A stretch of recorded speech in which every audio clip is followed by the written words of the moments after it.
फागुन र चैत महिना लाग्न साथ वनजङ्गल राताम्य बनाउने सिमल दक्षिण र दक्षिण पूर्वी एसियाका उष्ण प्रदेशीय क्षेत्रहरूमा उत्पत्ति भएको मानिन्छ, जसलाई वैज्ञानिक भाषामा बोम्ब्याक्स सैवा भनिन्छ। केवल एउटा रुख मात्र नभएर प्रकृतिको अनुपम उपहार हो सिमल।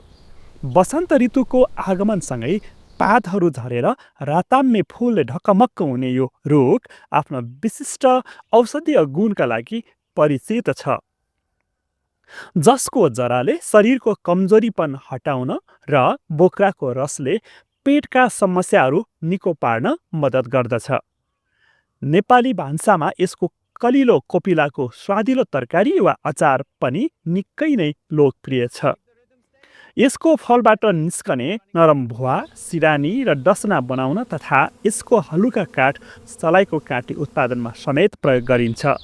एकातिर चराचुरुङ्गी र माहुरीका लागि आहारको मुख्य स्रोत त अर्कोतिर मानव स्वास्थ्य र उद्योगका लागि उपयोगी। सिमल वास्तवमै सुन्दरता, स्वास्थ्य र स्वादको एउटा अद्भुत सङ्गम हो।